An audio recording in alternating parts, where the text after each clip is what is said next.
नमस्कार, news point लेकर हाजिर हूं मैं राजीव।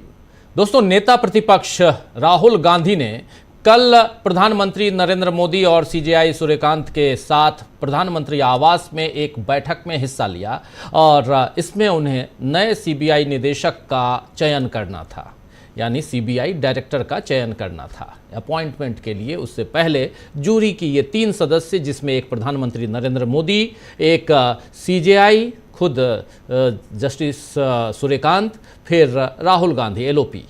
मौजूदा सीबीआई निदेशक अभी हैं प्रवीण सूद, और प्रवीण सूद का कार्यकाल पिछले साल 25 मई को खत्म हो रहा था और उन्हें 1 साल का एक्सटेंशन मिला, यानी 1 साल उनके कार्यकाल को बढ़ाया गया और अब प्रवीण सूद 24 मई तक ही सीबीआई निदेशक के पद पर रहेंगे। यानी 24 मई लास्ट डे है उनका, इसी महीने की 24 तारीख को, और इसके बाद 25 मई से नए सीबीआई डायरेक्टर वहां पे आ जाएंगे। यानी इसके बाद नए निदेशक को, सीबीआई निदेशक को पदभार संभालना होगा, और जिसके लिए पीएम और सीजेआई के साथ एलओपी यानी नेता प्रतिपक्ष भी शामिल हुए।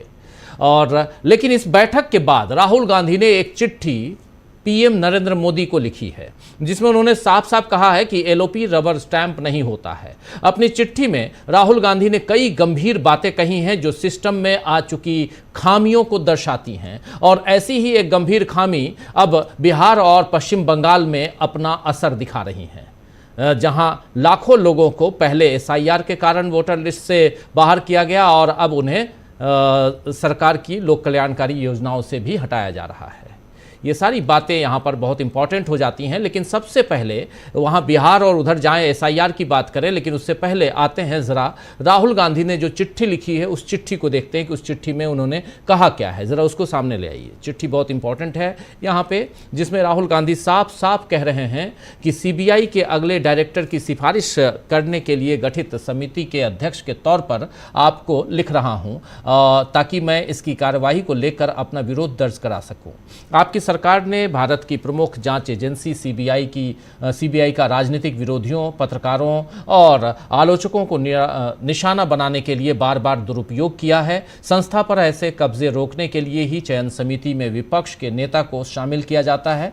अफसोस की बात है कि आपने इस प्रक्रिया में मुझे कोई भी सार्थक भूमिका देने से लगातार इनकार किया है। बार बार अनुरोध करने के बावजूद मुझे योग्य उम्मीदवारों की सेल्फ अप्रेजल यानी स्वमूल्यांकन और 360 डिग्री यानी 360 डिग्री रिपोर्ट देखने की अनुमति नहीं दी गई। मुझसे ये उम्मीद की जा रही थी कि मैं समिति की बैठक के दौरान ही पहली बार 69 उम्मीदवारों के मूल्यांकन रिकॉर्ड की समीक्षा कर लूं। जानकारी से जानबूझकर वंचित रखने का ये काम ये सुनिश्चित करता है कि केवल सरकार का पहले से तय उम्मीदवार ही चुना जाए, जिससे पूरी कानूनी प्रक्रिया का मजाक उड़ता रहे। मैंने 5 मई 2025 को अपनी असहमति दर्ज कराई थी और उसके बाद 21 अक्टूबर 2025 को एक निष्पक्ष प्रक्रिया के लिए सुझाव दिए थे, जिस पर मुझे कोई जवाब नहीं मिला। चयन समिति को जरूरी जानकारी न देकर सरकार ने इसे महज एक औपचारिकता बना दिया है। विपक्ष का नेता कोई रबर स्टैंप नहीं होता, इसलिए मैं इस पक्षपातपूर्ण प्रक्रिया में हिस्सा लेकर अपने संवैधानिक कर्तव्यों से पीछे नहीं हट सकता। यहां साफ साफ राहुल गांधी ने अपनी बात कह दी है, रख दी है, और जिससे यह साफ समझ में आ रहा है कि राहुल गांधी यहां कहना क्या चाह रहे हैं। राहुल गांधी ने साफ साफ अपना विरोध दर्ज करा दिया है कि जो चयन प्रक्रिया है वो प्रक्रिया अगर पारदर्शी नहीं होगी, अगर ये पूरा प्रोसेस अगर पारदर्शी तरीके से नहीं होगा, ट्रांसपेरेंट तरीके से नहीं होगा,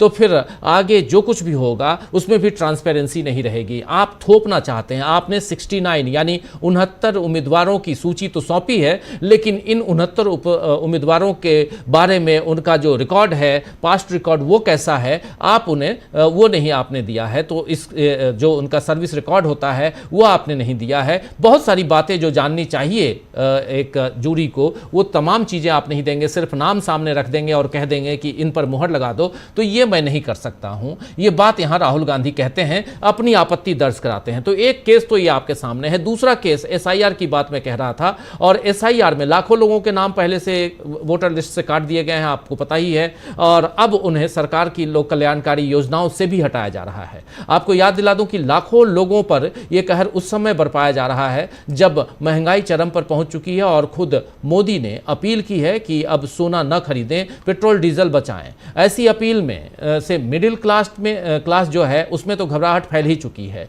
लेकिन उन लाखों गरीबों में अब क्या, उनका क्या होगा जो लॉकडाउन के बाद से सरकार के दिए 5 किलो राशन पर गुजारा कर रहे हैं। राहुल गांधी की चिट्ठी केवल दरकते सिस्टम की गवाही नहीं दे रही है, बल्कि इस बात के सबूत भी दे रही है कि इस सिस्टम को बिगाड़ने के लिए खुद नरेंद्र मोदी की सरकार किस तरह धक्का मारने का काम कर रही है।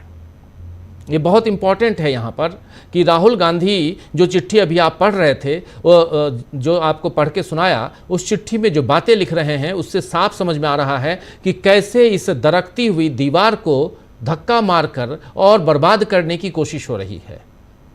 राहुल गांधी ने जो चिट्ठी लिखी है उसको उन्होंने सोशल मीडिया पर शेयर किया है, और उस चिट्ठी के जरिए उन्होंने साफ साफ बता दिया है कि इस देश में जो कुछ चल रहा है अभी आपने देख लिया। तो एक तरफ राहुल गांधी की चिट्ठी, दूसरी तरफ पश्चिम बंगाल और बिहार में जो कुछ चल रहा है वो, और इन सब से पश्चिम बंगाल बिहार का जिक्र यहाँ बार बार इसलिए आ रहा है, इसलिए ले रहा हूँ क्योंकि इन दोनों राज्यों से जो तस्वीर निकल के आ रही है वो बहुत भयानक तस्वीर है, जिसके बारे में अभी आपके सामने रखने जा रहा हूं। लेकिन ये दोनों राज्यों से जो बातें निकल के आ रही हैं उससे इतना तो समझ में आ रहा है कि कहीं ना कहीं ये मामला और आगे अगर बढ़ गया तो फिर क्या होगा, फिर गरीबों का क्या होगा। मिडिल क्लास, और एक मिडिल क्लास ये है जो यहाँ पर बल्ले बल्ले पर डांस कर रहा है। आज भी उसको लगता है कि अंधभक्ति में चूर रहे और फिर हमारा काम होता रहे।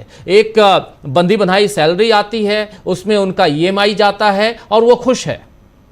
उनको लगता है बस इसके बाद जय श्री राम कहते रहो और जाकर कमल पे वोट डालते रहो, इसके अलावा और कोई ज़रूरत नहीं है। लेकिन इसके अलावा आप किसको वोट डाल रहे हैं, आप क्या नारे ले रहे हैं, लगा रहे हैं, ये मायने नहीं रखता। मायने ये रखता है कि देश किस दिशा में जा रहा है, और ये मायने रखता है कि क्या सचमुच हालात जो हैं वो गंभीर हैं। इस बारे में भी सोचने की ज़रूरत है। और ये बात मैं अपनी तरफ से नहीं कह रहा हूं, ये बात प्रधानमंत्री नरेंद्र मोदी खुद कह रहे हैं कि हालात गंभीर हैं। सोचिए क्या हालत बना दी है, जी हां, क्या हालत बना दी गई है सिस्टम की, जिसमें नेता प्रतिपक्ष को कहना पड़े कि मैं रबर स्टैंप नहीं हूं। आप जानते हैं कि सीबीआई जैसी संस्था की साख मोदी सरकार में कितनी गिर चुकी है, क्योंकि कई ऐसे मौके आए हैं जब सियासी विरोधियों से हिसाब चुकता करने के लिए ईडी या सीबीआई को आगे किया गया है। सरकार इस तरह विपक्ष को झुकाने में लगी हुई है, क्योंकि मोदी अच्छे से जानते हैं कि विपक्ष मजबूत रहेगा तो उनकी मनमानी नहीं चल पाएगी। विपक्ष को कमजोर करने का एक खेल चुनावों के जरिए भी होता है, इसीलिए चुनावों में पक्षपात के आरोप भी बार बार लगे हैं। और राहुल गांधी ने मुख्य चुनाव आयुक्त की नियुक्ति प्रक्रिया के वक्त भी इसी तरह अपना कड़ा विरोध दर्ज कराया था, आप याद कीजिए। तब राहुल गांधी की आपत्ति थी कि इस चयन प्रक्रिया में पीएम नरेंद्र मोदी और नेता प्रतिपक्ष के साथ सीजेआई को होना चाहिए, लेकिन वहां सीजेआई की जगह पर अमित शाह होते हैं। तो राहुल गांधी ने यह बात उस समय भी कही थी, लेकिन राहुल गांधी की यह बात तब नहीं सुनी गई। और उसके बाद किस तरह चुनाव देश में हुए हैं ये हम सब ने देखा है। चुनाव के अलावा निर्वाचन आयोग ने जिस तरह एसआईआर करवाया उस पर भी सवाल उठे। अब तक एसआईआर के कारण बिहार, राजस्थान, गोवा, लक्षद्वीप, पुदुचेरी, गुजरात, छत्तीसगढ़, अंडमान और निकोबार द्वीप, केरल, फिर मध्य प्रदेश, तमिलनाडु, पश्चिम बंगाल और उत्तर प्रदेश, इन 13 राज्यों में एसआईआर करवाए जा चुके हैं। इन 13 राज्यों में 5,58,00,000 मतदाताओं के नाम हटा दिए गए हैं। इन 13 राज्यों से 5,58,00,000 5.58 करोड़ मतदाताओं के नाम हटा दिए गए। अब बंगाल और बिहार की बीजेपी सरकारों ने फैसला लिया है कि जिनके नाम एसआईआर से काट दिए गए हैं, उन्हें सरकारी योजनाओं से भी हटाया जाएगा। इंडियन एक्सप्रेस की खबर के मुताबिक बंगाल के सीएम शुवेंदु अधिकारी ने पहली बैठक में, ये इंडियन एक्सप्रेस की रिपोर्ट के हिसाब से आपके सामने रख रहा हूं, कि शुवेंदु अधिकारी ने पहली कैबिनेट की बैठक में कहा है कि किसी भी मृत व्यक्ति जो मर चुका है, अवैध घुसपैठिए या गैर भारतीय व्यक्ति को राज्य के नागरिकों के लिए निर्धारित लाभों का लाभ उठाने की अनुमति नहीं दी जाएगी। बंगाल के खाद्य एवं आपूर्ति मंत्री अशोक कीर्तनिया ने इंडियन एक्सप्रेस को बताया है कि नागरिकता संशोधन अधिनियम के तहत नागरिकता के लिए आवेदन करने वाले भी सभी सरकारी योजनाओं का लाभ उठा सकते हैं, लेकिन जिनके नाम एसआईआर के माध्यम से हटा दिए गए हैं वो सरकारी योजनाओं का लाभ नहीं उठा सकते हैं। और इसी तरह बिहार आइए तो बिहार के खाद्य एवं उपभोक्ता संरक्षण मंत्री अशोक चौधरी ने इंडियन एक्सप्रेस को बताया है कि राज्य में एसआईआर लागू होने के बाद राशन कार्ड धारकों की सूची से लगभग 5 लाख लोगों के नाम हटा दिए गए हैं। बिहार के सीएम सम्राट चौधरी ने कहा है कि जिन लोगों के नाम बिहार की मतदाता सूची से हटा दिए गए हैं वे राशन और अन्य कल्याणकारी योजनाओं सहित किसी भी सरकारी लाभ के हकदार नहीं होंगे। तो सुन लिया आपने। आपको बता दूं कि एसआईआर के बाद बंगाल में 91 लाख 91 लाख नाम हटाए गए, वहीं बिहार में लगभग 68 लाख मतदाताओं के नाम हटाए गए। अब इन लाखों लोगों के नाम 1.5 करोड़, लाखों नहीं बल्कि 1.5 करोड़ हो गए। इधर 91 और उधर 68, ये 1.5 करोड़ से ज्यादा लोगों के नाम जो हैं वो हटा दिए गए। सिर्फ 2 राज्य बिहार और पश्चिम बंगाल, दोनों जगह पर बीजेपी आ गई। अब इन दोनों राज्यों में जो संकट है, ये संकट के इतना ही नहीं है, संकट जो है वो और भी गहरा रहा है। पहली बात तो है कि खुद को वो नागरिक साबित करें, भारत का नागरिक साबित करें, और नहीं कर पाए अगर, तो क्या अपने ही देश में वो घुसपैठिए के ठप्पे के साथ जिएंगे? उनके सिर पर बाहर निकाले जाने की तलवार लटकती रहेगी, ये अलग। और बाहर निकालेंगे तो लोग किस देश में जाकर ये शरण लेंगे, ये भी एक बड़ा सवाल है। ये लोग भूख से पहले ही मरेंगे या सरकारी बदले से मरेंगे, ये सब भी एक बड़ा सवाल उठता है। और जिस तरह बीजेपी के नेता जीतने के बाद खुलकर मुसलमानों का तिरस्कार कर रहे हैं, उसके बाद इन सीमावर्ती राज्यों के अल्पसंख्यक समुदायों, दलितों, आदिवासियों में डर और बढ़ता जा रहा है। अभी पश्चिम बंगाल में काशीपुर बेलगछिया सीट से जीते हुए बीजेपी विधायक रितेश तिवारी ने साफ साफ खुलकर कह दिया है कि मैं बंगाल का ऐसा विधायक हूं जिसे एक भी मुस्लिम ने वोट नहीं दिया है। तिवारी ने ऑन कैमरा कहा है कि महादेव को साक्षी मानकर कहता हूं कि मैं एक भी मुस्लिम का काम नहीं करूंगा। तिवारी ने कहा है कि प्रधानमंत्री नरेंद्र मोदी ने नारा दिया है सबका साथ सबका विकास, लेकिन इन चुनावों में उन्होंने एक शब्द और जोड़ा है कि सबका हिसाब। तो मैं लोकतांत्रिक तरीके से सबका हिसाब करूंगा। आइए जरा सुन लीजिए, ये तिवारी साहब बड़े काम के लगते हैं बीजेपी के लिए, सुनिए जरा। लगभग 74 साल के इस मतदान में मैं पहला विधायक हूं आपके इस क्षेत्र का जिसको एक भी मुसलमानों ने वोट नहीं किया। तो मुझे जो वोट किया मेरे ऊपर अधिकार उसका है, जिसने वोट नहीं किया हम उसके घर मांगने भी नहीं गए। और आज बाबा भोलेनाथ को साक्षी मान के कहता हूं एक काम उनका नहीं करूंगा आने वाले 5 साल में। एक सर्टिफिकेट इशू नहीं करूंगा उनके लिए, एक सर्टिफिकेट। किसी को, मेरा लाइफ चल रहा है, मुझे कोई फर्क नहीं पड़ता कि कौन क्या सोचेगा और कौन क्या बोलेगा। मोदी जी कहते हैं सबका साथ सबका विकास, मैं मानता हूं उसको क्योंकि मेरे नेता ने कहा, लेकिन साथ में उन्होंने इस चुनाव में एक और शब्द जोड़ के गए, सबका हिसाब होना चाहिए या नहीं होना चाहिए। तो मैं हिसाब करूंगा, लेकिन हिसाब 2021 में तृणमूल कांग्रेस ने जैसा किया था वैसा नहीं करूंगा।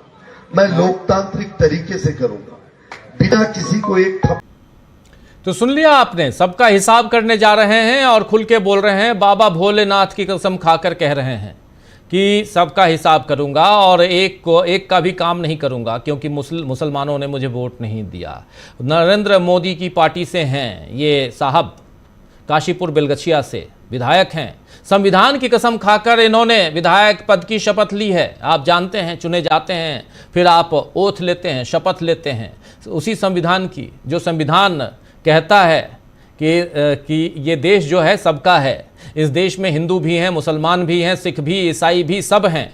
उस देश में, उस देश का एक विधायक देखिए क्या कह रहा है, या आप सोचिए, या आपको सोचने की ज़रूरत है जिन्होंने ऐसे विधायकों को चुनकर विधानसभा तक पहुंचाया है। सोचिए, सरेआम हिसाब करने की धमकी दी जा रही है। लोक कल्याणकारी सरकार की अवधारणा को पूरी बेशर्मी से बदला जा रहा है। इसके बाद राहुल गांधी के पास अपना विरोध दर्ज कराने के अलावा और कोई रास्ता ही नहीं बचता है। बचता है क्या? आपके पास कोई सुझाव हो तो जरूर दीजिए। आइए आज चर्चा करेंगे दोस्तों कि राहुल गांधी ने जिस विसंगति पर पूरी चिट्ठी मोदी को लिखी है, क्या उसका जवाब मोदी दे पाएंगे या हिसाब करने का रवैया और बढ़ने वाला है? यहां जब हिसाब की ही बात आएगी तो जनता जिस दिन हिसाब करने आएगी तो रितेश तिवारी जैसे विधायक कहां रहेंगे, यह भी देखना होगा। इन्हें कहीं ना कहीं किसी न किसी बिल में छिपना पड़ेगा, क्योंकि जब जनता अपने ऊपर आती है, सिंहासन खाली करो कि जनता आती है। रामधारी सिंह दिनकर की कविता आपने सुनी होगी।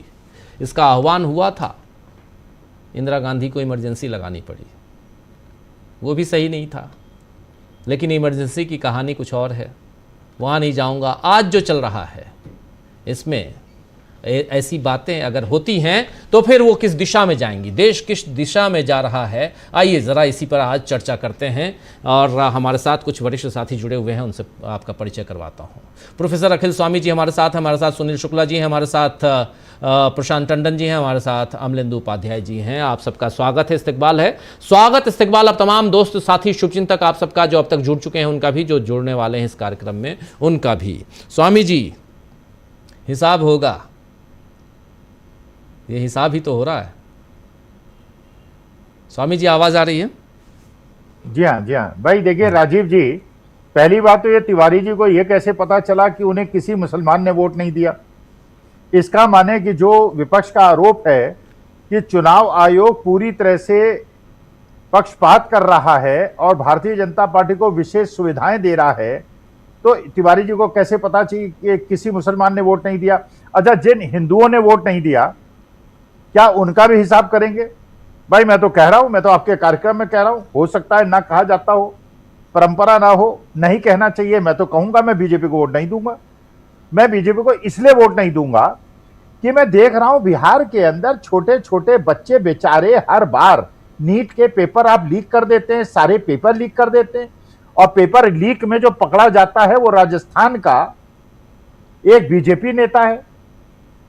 केरला के अंदर भारतीय जनता पार्टी के एक ही सांसद हैं और वो मंत्री हैं। उनका बेटा रेप करके भाग जाता है, पता ही नहीं चलता कहां गए। कर्नाटका के अंदर हमारे देवेगौड़ा साहब के पौत्र और एक मेंबर ऑफ पार्लियामेंट जो थे और जिनके लिए माननीय मोदी जी ने कन्वेंसिंग की थी, अगर उनकी 2-3 हजार वीडियो पाई जाती हैं तो क्या अगर मैं भारतीय जनता पार्टी को वोट नहीं दूंगा तो ये मेरा काम नहीं करेंगे? क्या मुझे निष्कासित कर देंगे, देश से बाहर कर देंगे?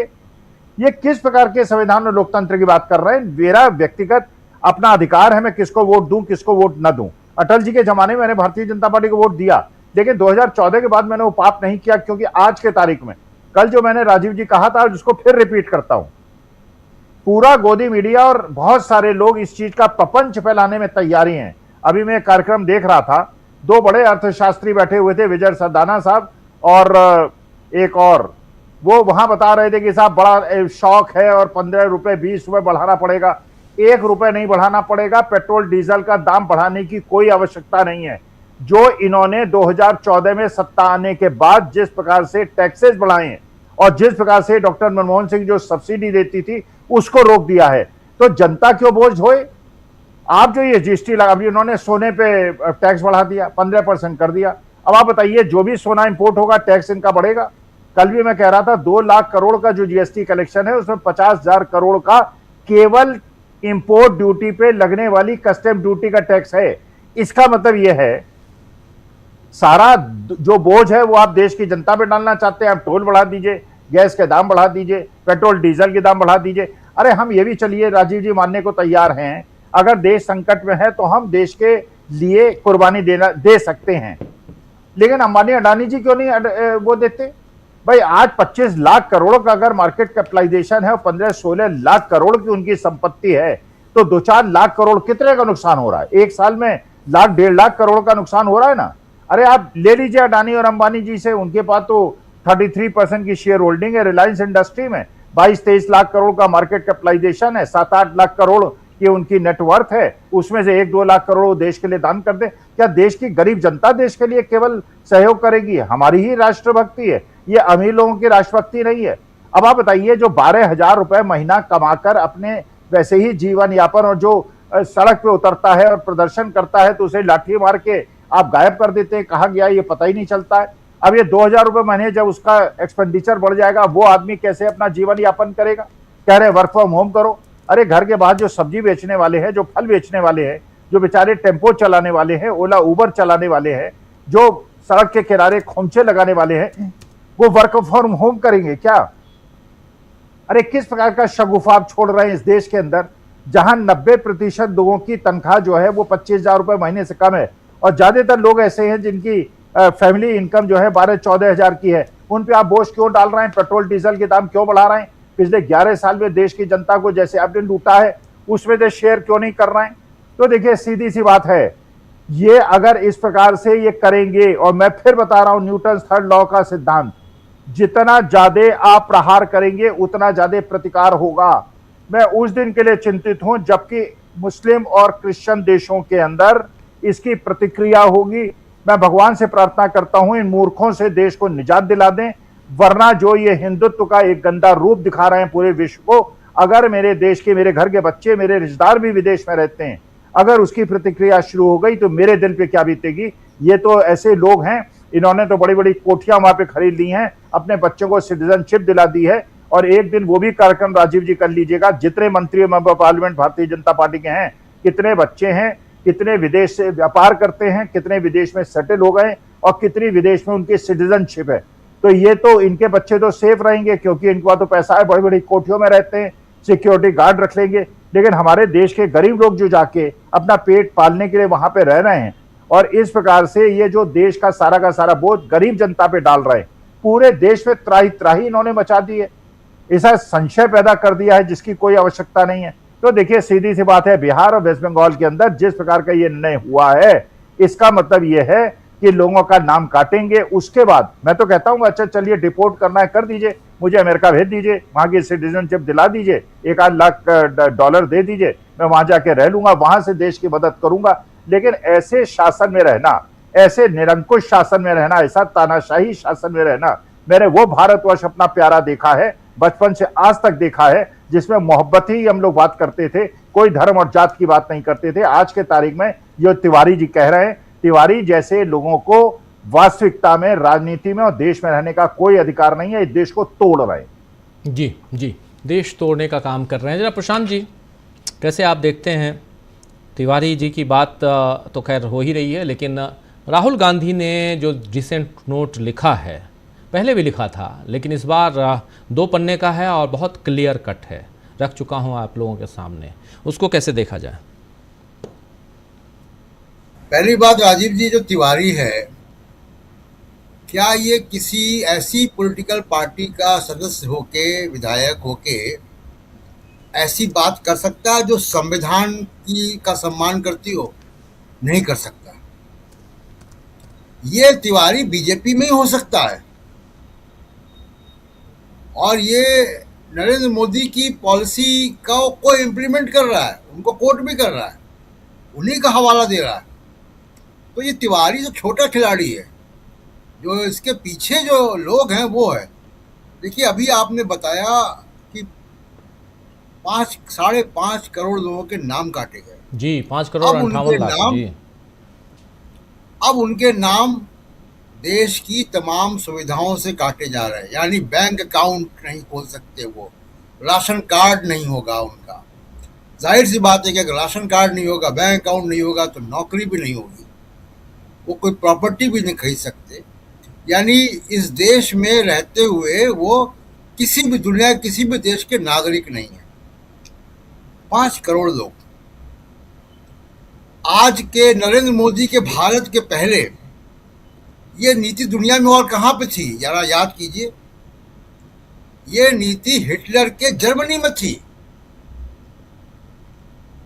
ये नाजी पार्टी की नीति है कि लोगों का इकोनॉमिक एक्सक्लूजन करो, लोगों को इस तरीके से करो कि उनको पार्कों में ना बैठ पाए, उनको नौकरियां ना हो, उनकी कोई जॉब कार्ड न बने, ये हिटलर लागू कर रहा था वहां पे जर्मनी में 30 के दशक में।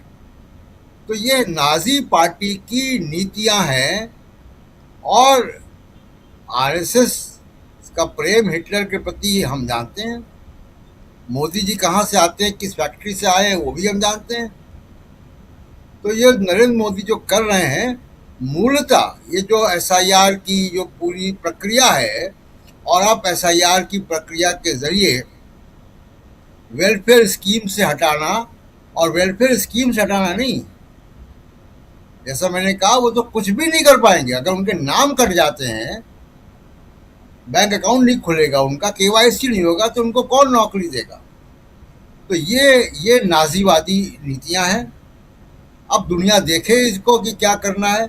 देखिए राजीव जी, मैं पहले भी कह चुका हूं कि भारत का संविधान कोई बिल लाकर, कोई दस्तावेज लाकर खत्म नहीं किया जाएगा। भारत का संविधान की शपथ लाके ही खत्म करेंगे, जैसे तिवारी कर रहा है। ये जो स्क्रीन पे इंसान आदमी को दिखा रहे हैं आप, तो ये बड़ा चिंताजनक बात है देश के लिए कि आपके देश में एक ऐसा नेता है, ऐसा प्रधानमंत्री है जो हिटलर के जर्मनी की नीतियां यहाँ पे लागू करवा रहा है।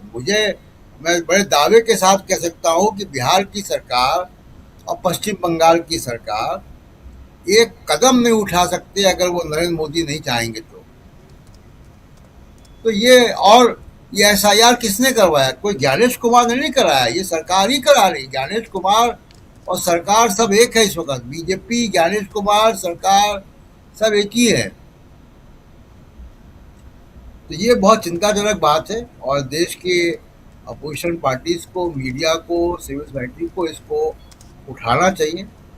अब दूसरी बात, जो पेट्रोल के दाम बढ़ने हैं, पेट्रोल के दाम बढ़ने के पहले इतनी भूमिका क्यों बनाई जा रही है? ये नरेंद्र मोदी त्याग की बात क्यों कर रहे हैं? ये नरेंद्र मोदी तमाम सारे कस्में क्यों दिला रहे हैं लोगों को कि ये छोड़ना पड़ेगा, वो छोड़ना पड़ेगा? ये वर्क फ्रॉम होम का आइडिया क्यों है? ये ऑनलाइन क्लासेस का आइडिया कहाँ से आ रहा है? वजह क्या है? ये अब मैं बताता हूँ वजह क्या है। पहले भी हम लोग चर्चा कर चुके हैं। ऑयल कंपनीज का घाटा लगातार बढ़ रहा है। वो बात अलग है कि जब वो फायदे में थी तो उन्होंने अपना सस्ते तेल का बेनिफिट कंज्यूमर को नहीं दिया।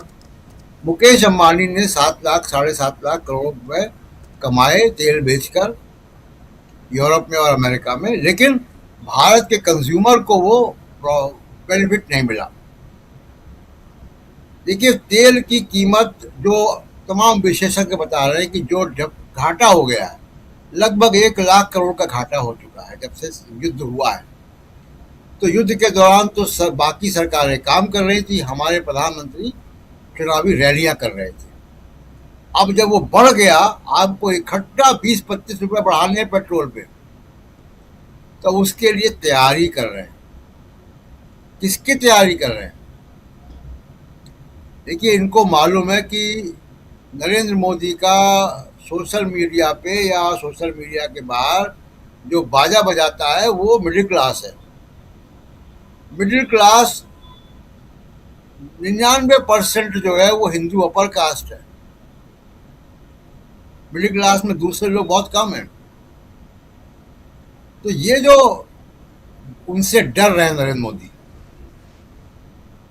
उनको, मोदी जी को मालूम है कि जिस दिन इतना बड़ा बोझ मिडिल क्लास पे डालेंगे तो मिडिल क्लास का गुस्सा भड़केगा, फिर उसको एसआईआर भी दिखाई देगा, फिर उसको महंगाई भी दिखाई देगी, फिर उसको नौकरियों के लिए किए गए वादे भी दिखाई देंगे, उसको सब कुछ दिखाई देगा।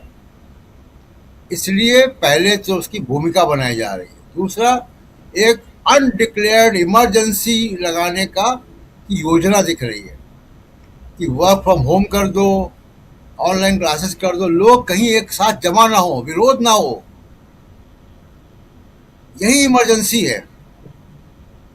तो मोदी जी के जो मंसूबे हैं वो बहुत खतरनाक हैं कि एक तरफ तो हिम्मत नहीं बढ़ रही है तेल के दाम बढ़ाने की जितने की विशेषज्ञ कह रहे हैं, और दूसरी तरफ वो एक इमरजेंसी नुमा वातावरण क्रिएट करना चाहते हैं ताकि इसका विरोध ना हो। लेकिन आगे पीछे करना पड़ेगा। और मुझे लगता है राजीव जी कि मोदी जी का ये जो भय है, जो डर है मिडिल क्लास को लेकर, ये बेवजह है। इस मिडिल क्लास को जो भी कहा जाएगा वो करेगा। ये तो उनके बाहर नहीं, जैसा अभी आप खुद भी कह रहे थे, मिडिल क्लास उनके बाहर नहीं है, वो उनके साथ ही चलेगा। लेकिन बहुत ज़्यादा आर्थिक नुकसान होगा तो उसको दर्द होगा, और उसको दर्द होगा तो वो करेगा। एक छोटा उदाहरण अभी हम देख चुके हैं यूजीसी पर, किस प्रकार की गालियां, किस प्रकार के अपशब्द, किस प्रकार के पुतले मोदी जी के जलाए इसी Hindu upper caste middle class ने। तो ये डर मोदी जी का है, इस वजह से पूरी एक्सरसाइज की जा रही है। जी राजीव जी बिल्कुल बिल्कुल, आप सही कह रहे हैं। एक भय दिखाया जा रहा है, और ये ऑलरेडी है अंदर तक बैठा हुआ। लेकिन इन सब के बीच एक तरफ नियुक्तियां जिस ढंग से हो रही हैं, और ख़ासकर ऐसे प्रमुखों की नियुक्तियां जिनसे उम्मीद की जाती है कि वहां न्याय मिले, लेकिन वहां ऐसा क्यों नहीं हो रहा है? आखिर ऐसी नियुक्तियों में जूरी के सदस्य क्या कर रहे हैं, ये आप सब देख रहे हैं। राहुल गांधी ने चिट्ठी लिखी, बहुत गंभीर चिट्ठी लिखी। दूसरी तरफ आप रितेश तिवारी साहब का बयान सुन ही रहे थे, और तीसरी तरफ अब जिनके नाम SIR में काट दिए गए हैं, अब उनको वो तमाम सुविधाएं नहीं मिलेंगी। और खुले तौर पे कहा जा रहा है, सुनील शुक्ला जी, ये खुले तौर पर अब सीधे सीधे धमकाने वाली जो राजनीति चल रही है, राजनीति नहीं है, राजनीति से ऊपर उठकर सरकारें चल रही हैं। अगर प्रधानमंत्री, मुख्यमंत्री या दूसरे मंत्री अगर इस ढंग के बयान देने लगें, और जैसे रितेश तिवारी जैसे लोग कह रहे हैं कि सबका साथ सबका विकास ही नहीं, अब सबका हिसाब, ये हिसाब तक बात आ जाए तो फिर क्या माना जाए? और क्या अब देश जिस संकट की बात हम पिछले 2 दिनों से कर रहे हैं नरेंद्र मोदी के कहना अनुसार, क्या सचमुच उस संकट से बाहर कुछ और एक अलग संकट की तरफ देश को हम जाते हुए देख रहे हैं? सुनील शुक्ला जी। धन्यवाद राजीव जी। आखिर मतदाता सूची से लोगों के नाम कटने के बाद उनको सरकारी सुविधाओं से वंचित किए जाने के जो आदेश है, इसमें नया क्या है? जब लोगों के नाम मतदाता सूची से काटे जा रहे थे, विपक्षी दलों ने, सिविल सोसाइटी ने यह आशंका व्यक्त की, आरोप लगाया कि जिन लोगों के नाम मतदाता सूची से अलग किए जा रहे हैं, उन्हें सरकारी सुविधाओं से वंचित किया जाएगा। एक बार भी किसी सरकार ने, भारतीय जनता पार्टी के किसी नेता ने उसका खंडन नहीं किया। अब तमाम लोगों के बयान सुन लीजिए जो विपक्षी नेताओं ने आरोप लगाया कि आखिर जो नाम काटे जा रहे हैं, इसकी अगली परिणति है कि आपकी नागरिकता के ऊपर सवाल उठाया जाएगा। उसकी अगली परिणति है कि जो आपको नागरिक सुविधाएं मिल रही है वो नहीं मिलेंगे। विपक्षी दल लगातार कहता रहा है, और कभी भी बीजेपी ने उसका खंडन नहीं किया। आज भी यह जो बात कही जा रही, जो आपने इंडियन एक्सप्रेस का वो दिखाया, बाकायदे जो अग्निमित्रा पॉल है वहां की मंत्री, उनका बयान है, मैं बयान सुनाऊं जिसमें उन्होंने बयान दिया, अधिकृत रूप से उन्होंने बयान दिया है कि जिन लोगों के नाम मतदाता सूची में नहीं है SIR प्रक्रिया के तहत, यहाँ तक कि जो 27 लाख लोग हैं जिन्होंने अपने आवेदन दे रखे हैं ट्रिब्यूनल में, ट्रिब्यूनल के निर्णय होने तक भी उनको भी कुछ नहीं मिलेगा। ये तो उन्होंने सरेआम खुलेआम कहा है। और यह सामान्य बात नहीं है, यह गैर कानूनी बात है। संविधान में इस बात का कोई प्राविधान नहीं है कि आपका मतदाता सूची में नाम होगा तभी आपको सरकारी सुविधाएं मिलेगी। मतदाता सूची से और सरकारी सुविधाओं से क्या लेना देना है? क्या मतदाता सूची में नाम होना नागरिकता का प्रमाण है? क्या भारत के संविधान में कोई इस तरह का कानून है जिसमें कहा जाए कि अगर आपको नागरिकता, अगर आपके पास आप मतदाता सूची में आपका नाम है तो आप नागरिक भी हैं? भारत सरकार किसी भी नागरिक को कोई भी प्रमाण पत्र नहीं जारी करती नागरिकता के लिए। जितने भी उसके अभिलेख हैं वह किसी न किसी उद्देश्य के लिए दिए जाते हैं, चाहे वह ये वोटर्स आई कार्ड हो, वो आपका एक मतदाता के रूप में आपका पहचान है, आपको वोट देने का अधिकार प्रदान करता है, वो आपके भारतीय नागरिक होने का कोई अधिकार नहीं प्रदान करता। आपके पास पासपोर्ट हो, वह यात्रा का एक डॉक्यूमेंट है। आपके पास आधार कार्ड है, वो आपकी पहचान का डॉक्यूमेंट है। आपके पास खसरा खतौनी है खेतों की, वो आपके जमीन के मालिक होने का प्रमाण है। नागरिकता का कौन सा कार्ड है? और इस बिना पर आप किसी नागरिक को कैसे वंचित कर सकते हैं? ये तो केवल और केवल आप अपना एजेंडा लागू कर रहे हैं। और ये भी बात साबित हो रही है कि आपने जानबूझ करके लोगों को मतदाता सूची से अलग किया। बयान अभी आपने दिखाया, उसमें कहा गया कि मृतक व्यक्ति को कोई सरकारी सुविधा नहीं मिलेगी। क्या मृतक व्यक्ति को कोई सरकारी सुविधा मिलती है क्या? आज तक किसी मृतक व्यक्ति को मिली है? कौन सा किस तरह का वक्तव्य है ये? आप कह रहे हैं कि जो लोग अपने स्थान बदल दिए हैं उनको नहीं मिलेगा। अरे स्थान बदल के कहां चले गए हो? आपने उनका नाम इस बिना पर काटा कि उन्होंने अपना स्थान बदल दिया, तो देश के किसी कोने में ही तो है। इस आधार पे आप किसी का नाम मतदाता सूची से अलग हुआ तो उसको सरकारी सुविधाओं से आप कैसे वंचित कर सकते हैं? क्या ये सरकार कहेगी कि जिन लोगों को सरकारी सुविधाएं नहीं दी जा रही हैं उनसे सरकार कोई टैक्स वसूल नहीं करेगी? उनको इनकम टैक्स नहीं देना होगा, उनको एक्साइज टैक्स नहीं देना होगा, उनको जीएसटी का भुगतान नहीं करना होगा, और अगर आप इनसे भुगतान नहीं लेंगे तो देश में रहने के पात्र नहीं माने जाएंगे। फिर जाएंगे कहाँ? कहाँ भेज देंगे आप उनको? तो ये पूरा का पूरा जो निर्णय है वह गैर कानूनी है, संविधान विरोधी है, आप नहीं कर सकते। और लायक ही हो कि हम लोग बार बार चर्चा करते हैं कि सोने की खरीद पर प्रधानमंत्री ने अपील की, विदेश यात्राओं पे जाने के लिए उन्होंने अपील की। मैं ये जानना चाहता हूं आपसे कि इस देश का जो मिडिल क्लास है या इस देश की पूरी जनसंख्या के कितने प्रतिशत लोग हैं जो सोने की खरीदारी कर रहे हैं पिछले एक दशक से? कितने लोग हैं ये तो विमर्श को भटकाना है ना। बहस तो यह होनी चाहिए कि सोने की खरीद की क्षमता भारतीय नागरिकों में कितनी घट गई। आप नहीं खरीद सकते हैं, कितनी कीमतें इसकी बढ़ गई हैं और सरकार कुछ नहीं कर पाई है। आप कोई आंकड़ा दे दे कि जो सोने की खरीद है वह पिछले एक दशक से देश में कितनी प्रतिशत बनी हुई है और भारत की जनसंख्या कितने लोग खरीद रहे हैं। बात तो होनी चाहिए। आप क्रय शक्ति कहां पहुंचा दिया? जो नागरिक नहाने का साबुन, खाने का तेल, ब्रश और पेस्ट खरीदने में का जो उपभोक्ता वस्तुएं हैं उनकी खपत कम होती चली जा रही है, आप उनसे सोने खरीदने की बात करते हैं। देश की आर्थिक स्थिति पहुंचाई कहां है आपने कि लोग सोने और हीरा की खरीद के लिए आप अपील कर रहे हैं? आप करें विदेश यात्राएं न करें। कितने लोग विदेश यात्राओं पर जा रहे हैं? भारतीय पासपोर्ट रखने वाले विदेश यात्रा पर जाने वाले कितने लोग हैं और वो किस आय वर्ग से आते हैं? ये सरकार आंकड़ा दे दे। हम यहाँ हम लोग बैठे हुए हैं 5 लोग, इनमें से कितने लोगों ने विदेश यात्राएं की? हम मध्यवर्गीय लोग हैं। और कितनी बार विदेश यात्राएं करते हैं आप? कितनी छुट्टियों पे आप प्लान करते हैं कि नहीं हमको विदेश जाना है? मतलब आप देश की जो अर्थव्यवस्था है, व्यक्ति की जो क्रय शक्ति है, जो भारतीय मुद्रा का लगातार उसका अवमूल्यन होता चला जा रहा है, बहस वहां नहीं करना चाहते। एक अपील आपने कर दी और इसमें बहस हो गई कि आप विदेश यात्राओं पे न जाने की अपील कर रहे हैं। अरे कौन विदेश यात्रा पे जा रहा है?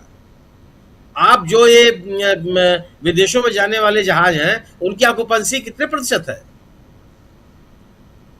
सवाल इस बात का है कि आप इन विषयों से लोगों का ध्यान हटाना चाहते हैं और एक नए तरीके की आपने अपील कर दी। और सवाल इस बात का है कि तेल और पेट्रोल और डीजल क्या उपयोग न करें। बहस तो ये होनी चाहिए कि आखिर डीजल और पेट्रोल की जो कमी इस देश में हुई वह केवल खाड़ी देशों के युद्ध के कारण हुआ या सरकार की नीतियों के कारण हुआ। बहस यहां होनी चाहिए। इस बहस को आप हटाना चाहते हैं और कहते हैं कि साहब खाड़ी देशों में युद्ध चल रहा है। अरे क्या पेट्रोल और डीजल की क्राइसिस 28 फरवरी के बाद हुआ है क्या? उसके पहले कुछ नहीं था।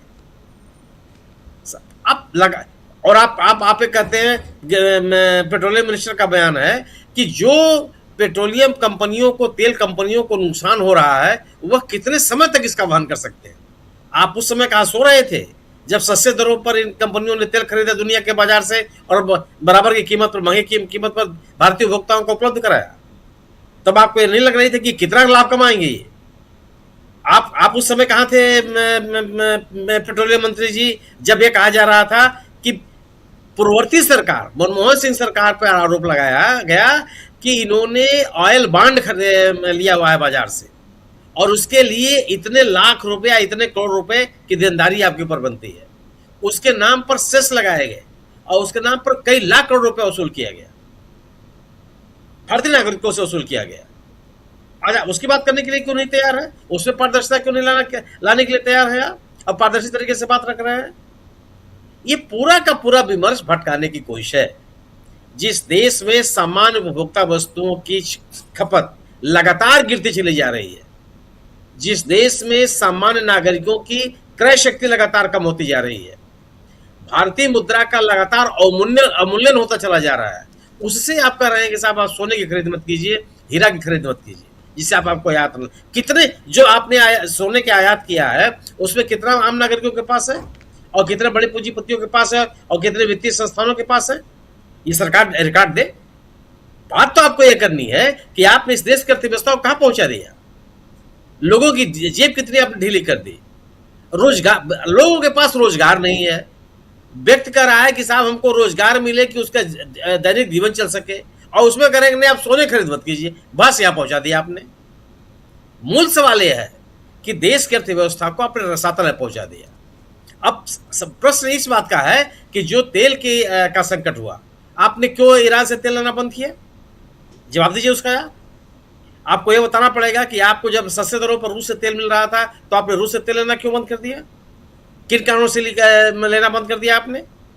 वेनेजुएला से जब आपको तेल मिल रहा था सस्ते दरों पर, उससे आपने लेना क्यों बंद किया? जो खाड़ी के देशों के साथ आपके संबंध हैं, उनकी आज स्थिति क्या है? खाड़ी के देश तो भारत के साथ आज तो चीन को कोई संकट नहीं है उसके तेल आपूर्ति में। होर्मुज बंद हो चाहे कुछ भी बंद हो जाए, उसकी लगातार आपूर्ति बंद चल रही है। आपको यह बताना पड़ेगा कि जो तेल और नेचुरल गैस की पाइपलाइन बिछाने की योजनाएं थी वो क्यों नहीं पूरी हो पाई? उसमें आपकी सरकार ने क्या किया? क्या उन योजनाओं को लागू करने की जिम्मेदारी सरकार के पास नहीं थी? और योजनाएं क्यों नहीं लागू हुई? और अगर योजनाएं लागू होती तो आज जो संकट आप बता रहे हैं उस संकट की स्थिति पैदा होती क्या? तो जो तमाम जवाबदेहियां हैं उन जवाबदेहियों से आप बचने की कोशिश कर रहे हैं और एक नई तरह की चर्चा चलना चाहते हैं। मूल सवाल है कि इस देश की अर्थव्यवस्था को तबाह कर दिया। आप सरकार को बताना पड़ेगा कि पिछले 12 वर्षों में इस सरकार ने तेल और नेचुरल गैस के भंडारण की क्या स्थिति बनाई। ये भी तो जिम्मेदारी आपके ऊपर है। हमारे आपके ऊपर तो हम और आप अपने घरों में तो तेल भंडारण की व्यवस्था नहीं कर सकते, गैस के भंडारण की व्यवस्था नहीं कर सकते। दुनिया के तमाम देश जिस चीन को की हम आलोचना करते रहते हैं, उस चीन ने अपने भंडारण की स्थिति कहां पहुंचा दी? आप कितने दिनों का भंडारण कर सकते हैं? हर बात जब संकट पैदा होता है तब आप इस तरह के नए संदर्भ लेके चले आते हैं, नैरेटिव लेके चले आते हैं। जो सरकार मंदिरों पे स्वर्ण कलश स्थापित करने का प्रोपगंडा कर रही है, विभिन्न मंदिरों के स्वर्ण कलश स्थापित करेंगे, मंदिरों की जो शिखर है उनको सोने की चादरों से सजाया जाएगा, ये सरकार करती है। और वो जो सोना आता है अब घर में पैदा होता है, उसकी जवाबदेही किसके ऊपर है? सोने के प्रति लोगों के उपयोग। आपने क्यों इस बात को कहा कि मंदिरों में स्वर्ण कलश स्थापित किया जाएगा? ये एक आकर्षण नहीं पता क्या लोगों के अंदर? जी विषय ये है कि आपने मुख्य विषयों पर ध्यान देने के बजाय देश की अर्थव्यवस्था के साथ की और जो लोग आम आदमी की जो जरूरतें हैं उनकी आपने अनदेखी की है। और आज ये स्थिति आ गई है कि आदमी अब एक एक पैसे के लिए मोहताज है। अगर रोजगार होगा नहीं, आप खरीद लेके सोना। जी तो खत्म कीजिए सुनील जी, खत्म कीजिए। बस मेरा ही कहना है कि तमाम विषय मूल विषय और मूल समस्याओं से भटकाने की कोशिश है। सरकार की अपनी विफलताओं से बचने की कोशिश है। जी बिल्कुल सही कह रहे हैं आप। बहुत कुछ यहाँ इकोनॉमी है, यानी जिस पे लगातार आज एक तस्वीर नरेंद्र मोदी के काफिले की चल रही है, 2 गाड़ी मात्र, और उसको कांग्रेस के कुछ नेता कह रहे हैं, लिख रहे हैं कि ये फ़ोटोशूट है। अब क्या सच्चाई है क्या गलत है मुझे नहीं पता, अब कितना फ़ोटोशूट है क्या है ये नरेंद्र मोदी जी और उनका काफिला, उनके इर्द गिर्द के लोग बताएंगे। लेकिन आप तमाम साथी, हमारे 4 साथी आप लोग हैं और तमाम अभी जो दर्शक साथी जो देख रहे हैं इस कार्यक्रम को, सब अच्छी तरह से जानते हैं कि नरेंद्र मोदी, सुनील शुक्ला जी आप असहमत हैं, मैं जान रहा हूं, ज़रा आप ही बता दीजिए कि 2 गाड़ियां और जो एसपीजी और में आता हो, जिसके लिए स्पेशल अलग से प्रोटेक्शन का मामला हो, वो क्या सिर्फ 2 कार में जाएगा? ना, ये हो नहीं सकता। भारतीय प्रधानमंत्री के लिए की सुरक्षा का जो ब्लू बुक है वह ब्लू बुक बाइबिल है सुरक्षा कार्यों के लिए। यह संभव ही नहीं है कि उसको सुरक्षा कर्मी इजाजत दे दे कि 2 गाड़ियां चलेंगी, दूर दूर तक संभव नहीं है। तो इसका मतलब है कि देश को गुमराह कर रहे हैं नरेंद्र मोदी, ये माना जाए फिर? स्वाभाविक सी बात है, क्योंकि अगर नरेंद्र मोदी के नाम पे अगर उनको लेते हुए किसी ने भी उस वीडियो को अगर साझा किया है तो कहीं ना कहीं ये नरेंद्र मोदी को बदनाम करने के लिए किया गया है। और अगर बदनाम करने के लिए किया गया है तो नरेंद्र मोदी या उनकी सरकार इस पर अपोज क्यों नहीं कर रही? ये सवाल तो उठता है। बिल्कुल करना चाहिए उनको। अब आप केवल नैरेटिव बनाने की कोशिश है कि हम जो अपील कर रहे हैं उसको लागू कर रहे हैं, संभव नहीं है, दूर दूर तक संभव नहीं है। तब आप मैंने प्राइम मिनिस्टर के साथ सुरक्षा कर्मी और उसके साथ वैकल्पिक गाड़ी चलती है और बाकायदे ब्लू बुक का क्या अवहेलना कोई कर ही नहीं सकता। मैंने इसकी कल्पना नहीं कर सकते यार। और हम भी नहीं चाहते एक भारतीय नागरिक होने के नाते कि ये भारतीय प्रधानमंत्री की सुरक्षा के साथ किसी तरह का कंप्रोमाइज किया जाए जी। ये कैसे कर लेंगे आप? और आप जो बात करना चाहते हैं, सवाल आप इन गाड़ियों के अलावा तमाम ऐसे कार्य कर सकते हैं जिससे लगे कि आप एक संदेश देना चाहते हैं बचत की। ये कहां से कर लेंगे, कैसे कर लेंगे आप? सुरक्षा कर्मी नहीं होने देंगे। प्रधानमंत्री के काफिले के साथ एक एम्बुलेंस, सुसज्जित एम्बुलेंस चलती है, वेल इक्विप्ड। इसमें वो भी नहीं दिखाई दे रही है। वार्निंग गाड़ियां अलग चलती हैं, टेल की गाड़ी अलग चलती है। आप 2 गाड़ियां 3 गाड़ियां होती है जिससे ये लोगों को आभास होने पा रहा है कि प्रधानमंत्री या जो वीआईपी है किस गाड़ी बैठे हुए हैं। तमाम प्रिकॉशंस लिए जाते हैं। ये तमाम चीजें ऐसी हैं जिसपे सार्वजनिक बहस नहीं की जा सकती, न की जानी प्रशांत जी कुछ जोड़ना चाह रहे हैं। लेकिन जो बात को दिखाया जा रहा है वो संभव ही नहीं है। जी प्रशांत जी आप कुछ जोड़ रहे हैं?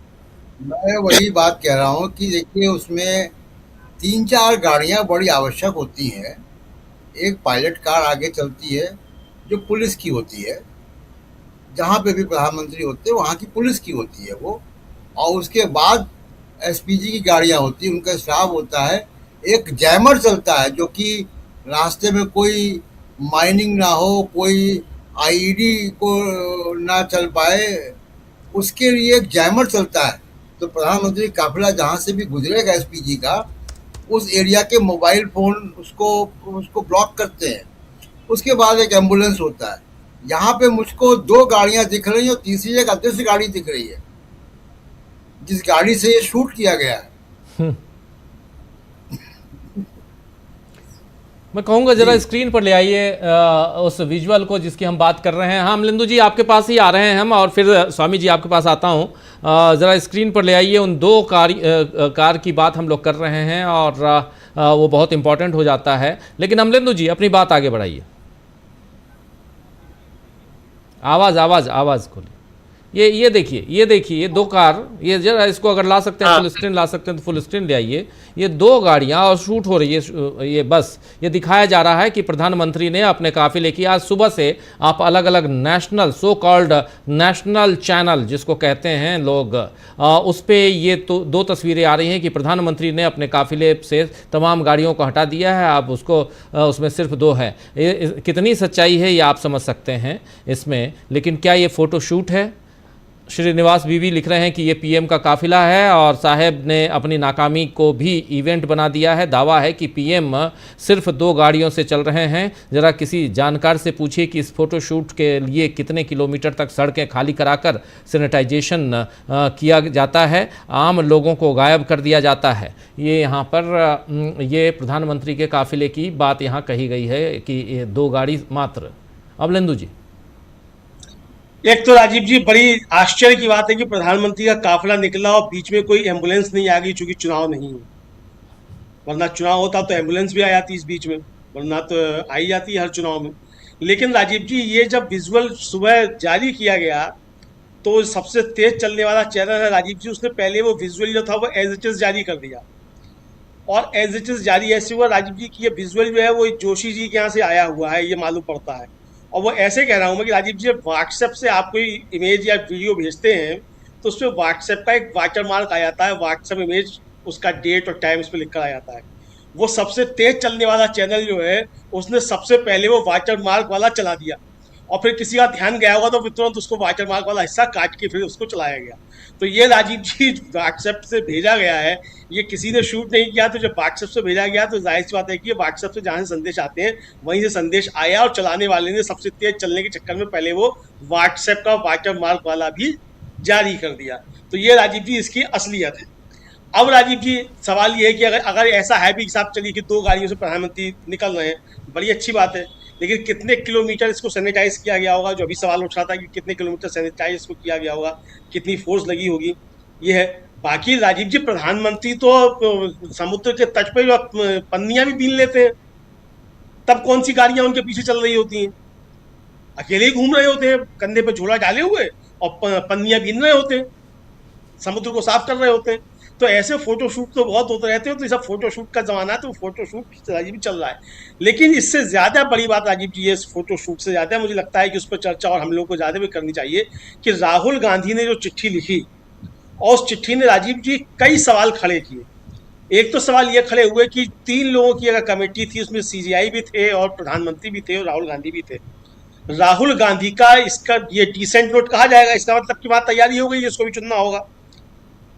तो क्या सीजेआई को भी जो था वो तभी वो सूची दी गई जिस समय राहुल गांधी को सूची दी गई? 69 नामों की सूची राहुल गांधी को दी गई जो, और उसमें 360 डिग्री रिपोर्ट है वो नहीं दी गई मांगने के बावजूद। तो क्या सीजीआई को भी वो रिपोर्ट नहीं दी गई और सीजीआई ने इस पर सहमति जता दी? अगर राजीव जी ऐसा है, चूंकि इस पर अभी सीजीआई की तरफ से कोई वक्तव्य नहीं आया है, सरकार की तरफ से भी नहीं आया है, तो एक ये गंभीर मसला है कि सीजीआई जो है वो उस बात पे मोहर लगा रहे हैं जो सरकार लेकर आ रही है, प्रधानमंत्री लेकर आ रहे हैं, जबकि आप बैठे उसमें किस लिए कि आप भी सारी चीज़ों का कायदे से परीक्षा करें। और एक महत्वपूर्ण संस्था जो है जिसके ऊपर बहुत सी जिम्मेदारियां होती हैं, खासतौर से पॉलिटिकल मोटिव के लिए उसका इस्तेमाल किया जाता है, उसमें किया जाए। अब राजीव जी 69 नाम दिए गए, क्या उसमें अजय पाल शर्मा भी हो सकते थे? जो जिनके ऊपर आरोप हैं फेक एनकाउंटर्स के, क्या ऐसा अधिकारी भी कोई इसमें हो सकता है? अगर 360 डिग्री रिपोर्ट नहीं आएगी तो कैसे मालूम पड़ेगा कि जिन अधिकारियों की आपने सूची दी उस सूची में ऐसे अधिकारी नहीं है जिनके ऊपर आरोप है गंभीर तरीके के? तो ये मालूम कैसे पड़ेगा?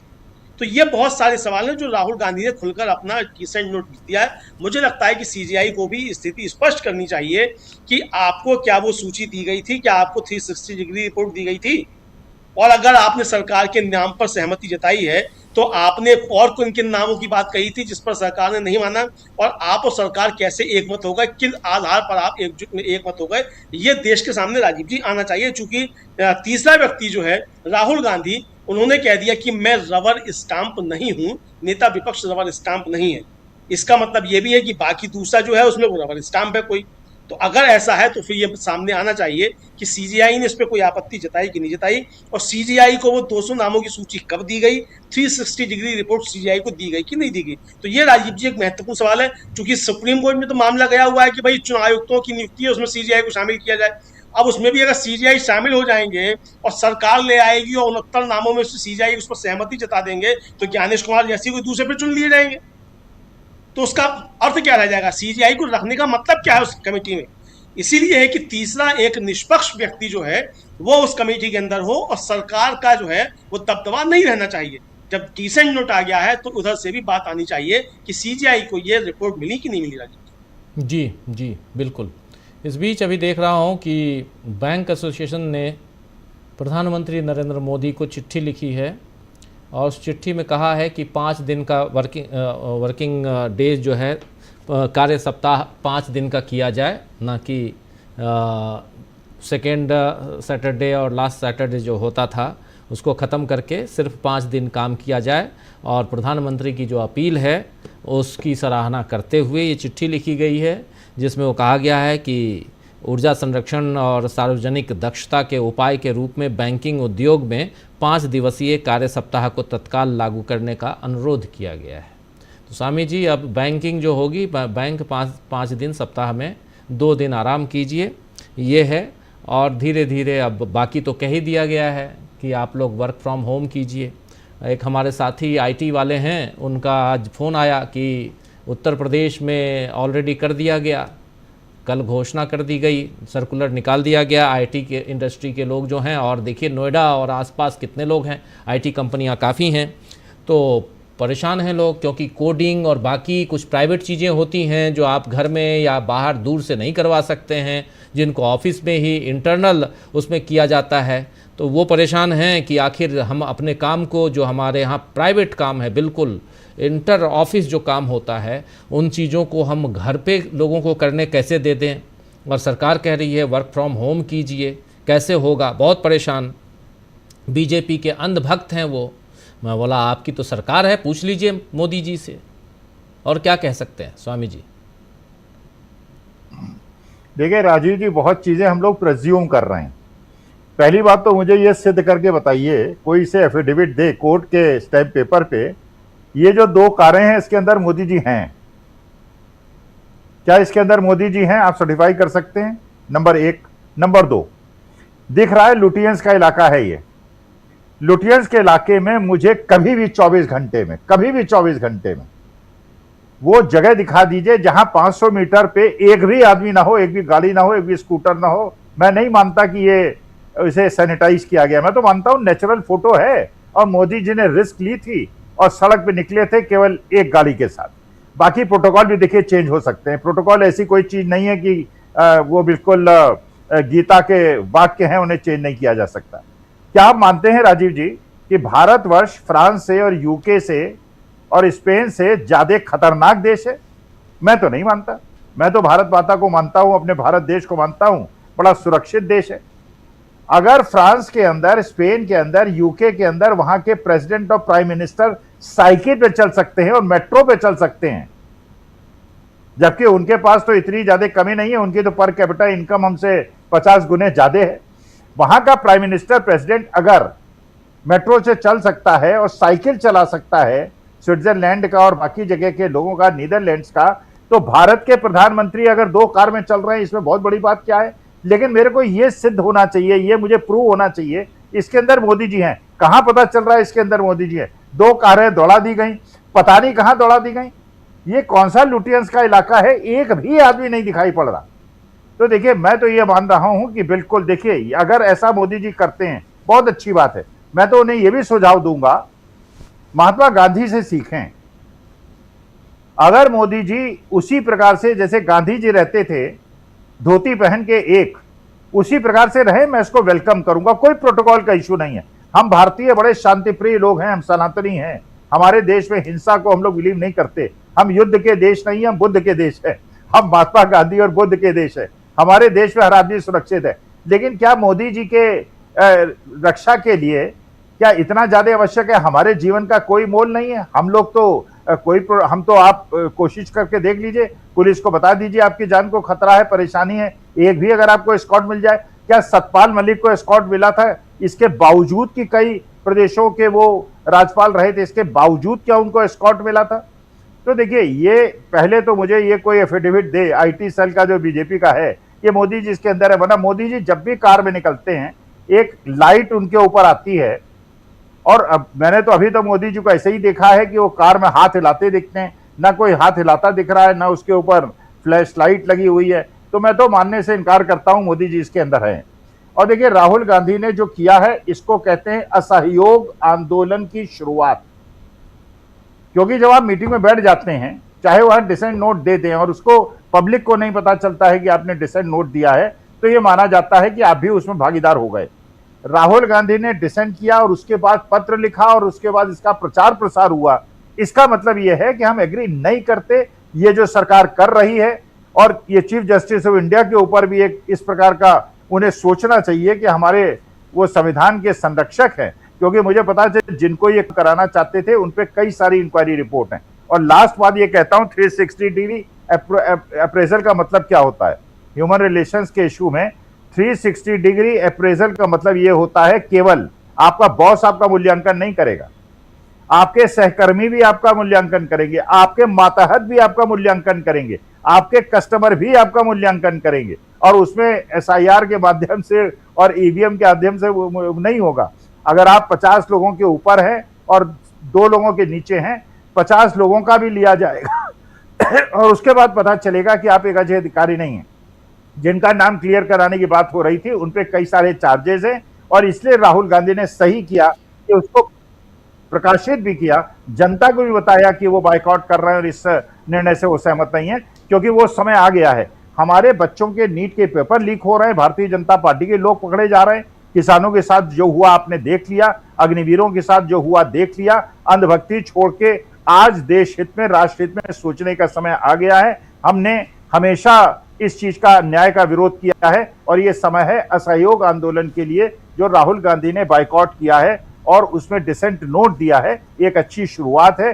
जनता को भी सबक लेना चाहिए कि जो चीज हमारे हित में नहीं है, और ये बिल्कुल फिर मैं कहता हूं, जिनकी 12-13 हजार रुपए का वर्क फ्रॉम होम वो लोग बेचारे करेंगे जो सड़क में खोमचे लगाते हैं, जिनके आपने कमर्शियल सिलेंडर के दाम बढ़ा दिए, जो सब्जी बेचते हैं, फल बेचते हैं, जो ओला उबर चलाते हैं, टेम्पो चलाते हैं, जो कुली का काम करते हैं, वो वर्क फ्रॉम होम करेंगे। अरे मोदी जी, थोड़े से स्वप्न लोक से बाहर आइए। सब लोग आपके बड़े बड़े पूंजीपति जैसे नहीं है कि वो अपने 20-20, 25-25 कमरों की कोठियों में रहते हैं। हमारे देश की 80% जनसंख्या ऐसी है जो बेचारी झुग्गियों में, एक एक छोटे छोटे झुग्गी में 5-5, 6-6 लोग रहते हैं। तो देश की जनता पे वो कीजिए, टैक्सेस को कम कीजिए, गवर्नमेंट टैक्सेस को कम कीजिए, सब्सिडाइज कीजिए, और देश की जनता पे पेट्रोल डीजल के दाम बढ़ाने की आवश्यकता नहीं है, वरना देश पर अन्याय होगा।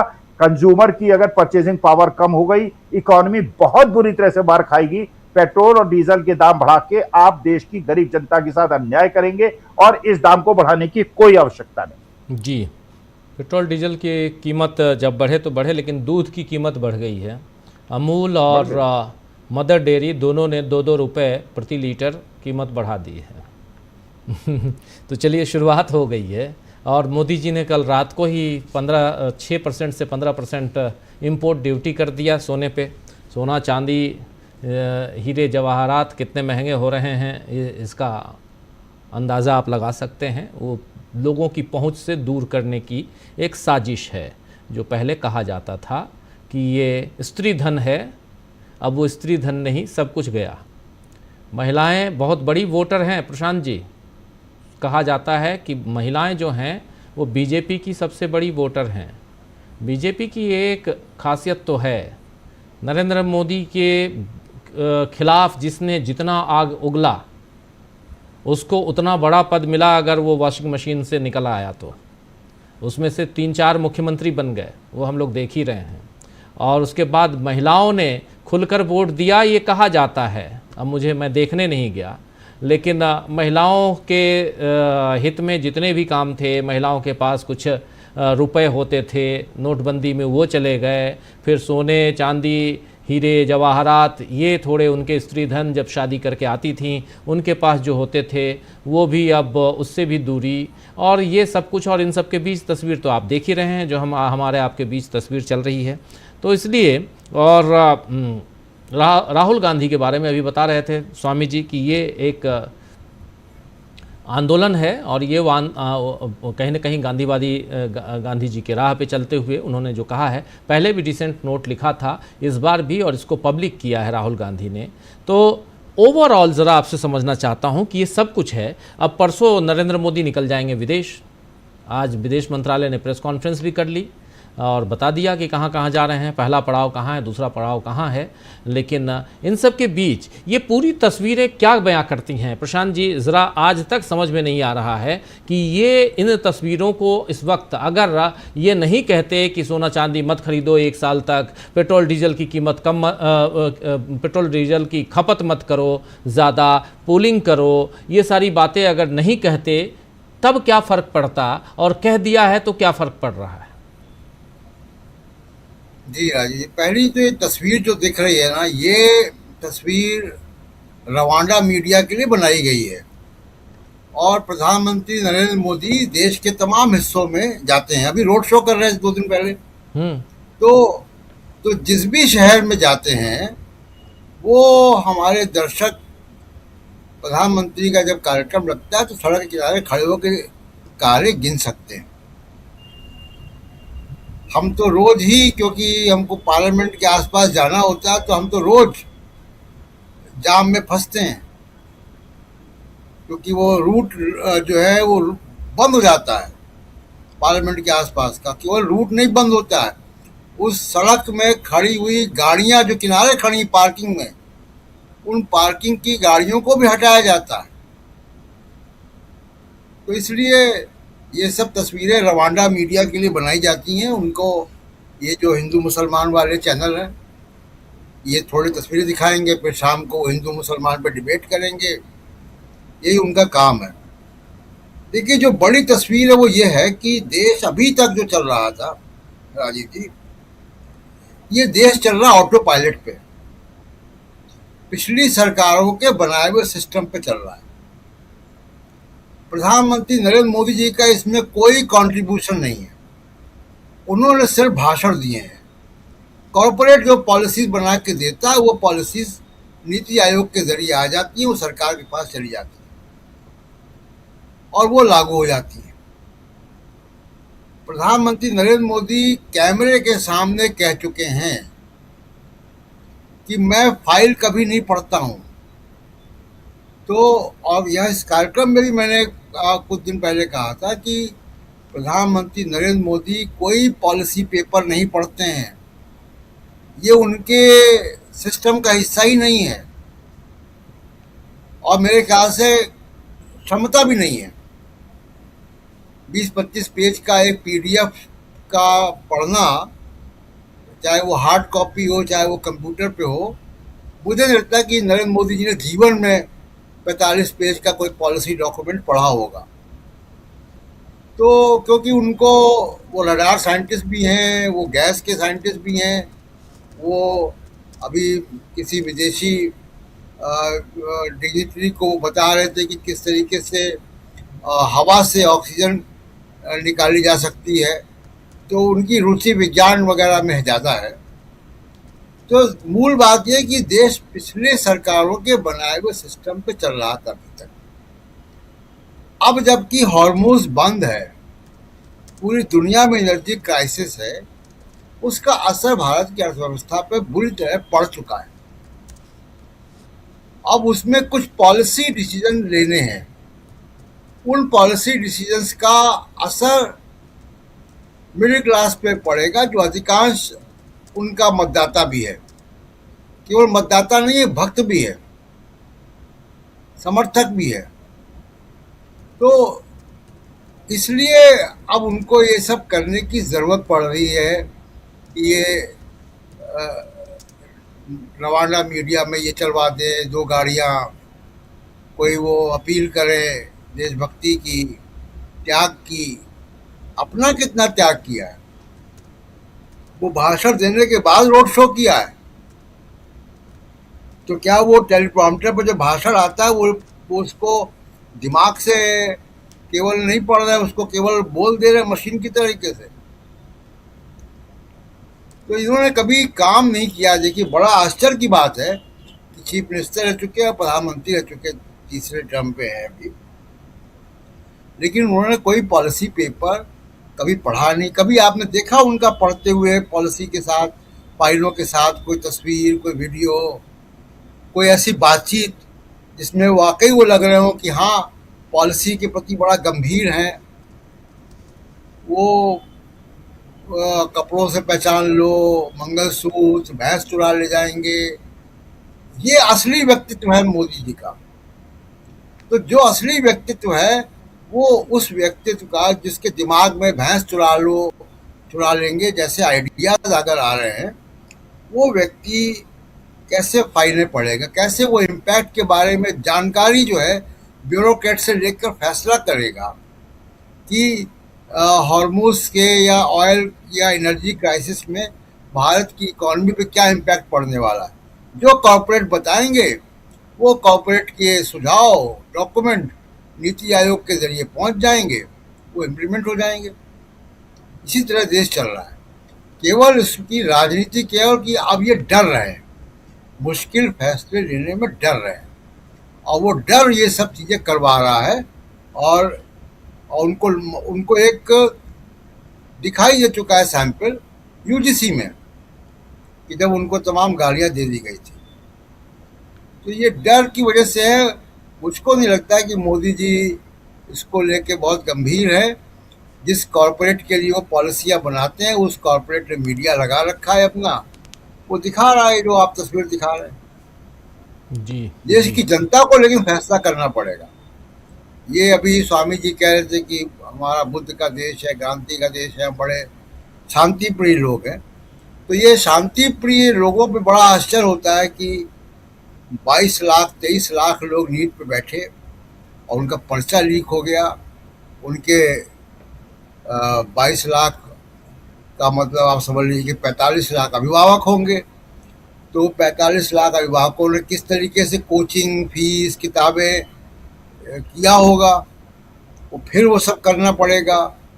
और उनका सब्र देखने के काबिल है कि कोई विरोध नहीं। पश्चिम बंगाल में एक सरकार बन जाती है, सारे काउंटिंग एजेंट को बाहर कर दिया जाता है और पूरी खामोशी है। तो 5 करोड़ लोगों को राशन कार्ड, बैंक अकाउंट ये सब नहीं खोलेंगे, लोग खामोश हैं। तो ये जो खामोशी है, क्या ये जिम्मेदारी केवल राहुल गांधी या तेजस्वी यादव या अखिलेश यादव या डीबी लाइव या सुनील शुक्ला या हमारी आपकी है? ये जिम्मेदारी सभी देश के नागरिकों की है। और दुख इस बात का है कि इस देश में नागरिकता का बोध खत्म हो गया है। वो हम प्रजा मोड में चले गए हैं। यही मोदी जी चाहते थे, ये प्रजा मोड में वो जा चुके। और एक आखिरी बात कि मैं अमरिंदर जी की बात से सहमत हूँ कि जब इस सीबीआई का मामला आया, सीबीआई के डायरेक्टर के अपॉइंटमेंट का, तो उस कमेटी में सीजेआई भी थे। तो क्या चीफ जस्टिस सहमत है? क्योंकि राहुल गांधी ने विरोध किया उसका, तो क्या सीजेआई ने विरोध किया? नहीं किया तो क्या वो सहमत है? ये बड़ा सवाल है। और क्योंकि सीजेआई वहां पर्सनल कैपेसिटी में नहीं थे, वो भारत की जुडिशरी को रिप्रेजेंट कर रहे हैं। तो उस तरफ से भी बात आनी चाहिए कि क्या वो सहमत होते हैं हमेशा सरकार के कैंडिडेट पे, सरकार के तौर तरीकों पे, कि आप उनका डिटेल्स दो ना दो कोई बात नहीं, उनका कॉन्फिडेंशियल सीआर कॉन्फिडेंशियल रिपोर्ट दो ना दो, उनका वर्क प्रोफाइल दो ना दो, जो सरकार की तरफ से नाम आए वो ओके हैं। तो क्या सीजीआई की ये पोजीशन है? अगर ये पोजीशन है तो बड़ी चिंताजनक पोजीशन है। जी जी सुनील जी, क्या कहेंगे इस पे आप? नहीं, अगर जो जिन नामों पर विचार किया जाना है, अगर उन नामों का डिटेल अगर आप कोलिजियम को नहीं देते हैं तो फिर एक आदेश जारी कर दीजिए। फिर कोलिजियम बनाने की जरूरत क्या है? किस बात के लिए चयन समिति बनाई गई है? अगर चयन समिति के सदस्यों के सामने जो इम्पैनल लोग हैं, उन इम्पैनल लोगों का विस्तृत जानकारी नहीं है, एट द 11th आवर आप देते हैं। लेकिन ये आश्चर्य भी नहीं होना चाहिए राजीव जी हम लोगों को कि ये सरकार कानून भी ऐसे पास करती है। कितने कानून इस सरकार ने पास कराए, जब नियम क्या है कि कम से कम 24 घंटे पहले सांसदों को उस विधेयक का प्रारूप वो विधेयक की प्रतियां उपलब्ध करा दीजिए, जिनसे वो अपने उसको अध्ययन कर लें और जो उनकी अपनी बात करनी है वो कर लें। कई विधेयक पास हो गए, एट द 11th आवर उनको दिया गया और हंगामे के बीच में उसको पारित करा लिया गया। तो जब आप कानून बनाने के साथ इस तरह का रवैया अख्तियार कर सकते हैं, तो इन समितियों, इन जो संस्थाएं, इनको तो आप जेब में रखना चाह ही रहे हैं। ये बड़ा सवाल बिल्कुल है कि मुख्य न्यायाधीश के वहां रहते हुए भी ये स्थिति बनी। और कम से कम विपक्ष के नेता ने यह सवाल उठाया। विपक्ष के नेता ने इस चयन के को लेकर कोई अवरोध नहीं पैदा किया। जो जिम्मेदारी उनके ऊपर है, विपक्ष के नेता को क्यों शामिल किया गया कि सरकार की मनमानी न हो सके? विपक्ष के नेता को इसलिए शामिल किया गया कि चयन में पारदर्शिता हो और एक योग्य और सक्षम व्यक्ति का चयन किया जाए। अगर यह उद्देश्य पूरा नहीं होता तो स्वाभाविक सी बात है कि विपक्ष के नेता को वही स्टैंड लेना चाहिए जो उन्होंने लिए। और सब कुछ सार्वजनिक कर दिया, लोगों को बताया कि क्या चल रहा है वहां पर। आपने जो बात कही कि वर्क फ्रॉम होम, सवाल इस बात का है कि केवल आप आईटी सेक्टर को संबोधित कर रहे हैं। डॉक्टर घर में बैठ के वर्क फ्रॉम होम कर लेगा, नर्सिंग स्टाफ घर में बैठ करके वर्क फ्रॉम होम कर लेगा, जो बड़े बड़े स्टोर्स में, मॉल्स में लोग काम करते हैं, सेल्समैन का काम करते हैं, वो वर्क फ्रॉम होम कर लेंगे कि ठीक है मैं घर से काम कर रहा हूँ और हमारा स्टोर भी चल रहा है। ये जो छोटे छोटे कारीगर होते हैं, आभूषण बनाने वाले या टेक्नीशियंस, वो घर बैठे काम कर लेंगे कि ठीक है साहब मैं अपनी समस्या मुझको आप बता दीजिए, मैं उसका निदान आपको करके भेज दे रहा हूं। ये किस तरह की अव्यवहारिक बात करने वाले लोग हैं। जिस दौर में वर्क फ्रॉम होम की बाध्यता पैदा हुई वो था कोरोना का काल। उस कोरोना काल में लोगों को अपने कार्यस्थल पर जाने न जाने की एक बाध्यता थी, और उसके कारण पूरी दुनिया की अर्थव्यवस्था कहां से कहां पहुंच गई। कारखानों में काम करने वाला आदमी जो भट्टी लोहे की फैक्ट्री में काम कर रहा है वो वर्क फ्रॉम होम कर लेगा। सूरत में जो हीरे के कारीगर है बैठ करके ठुक ठुक ठुक कर वो हीरे की जो सफाई कर रहा है वर्क फ्रॉम होम कर लेगा। जो व्यक्ति गाड़ी चलाता है रोडवेज की वो वर्क फ्रॉम होम कर लेगा, ठीक है हम रिमोट से चला लेंगे, बस आपकी चल जाएगी। स्कूल के बच्चों को जो बस वाला उनके घर से लेकर के स्कूल जाता है वो वर्क फ्रॉम होम हो जाएगा। मतलब केवल आईटी सेक्टर आपके दिमाग में है, ये विजन है आपका समाज के प्रति और देश के प्रति, और आप समस्याओं का समाधान करना चाहते हो।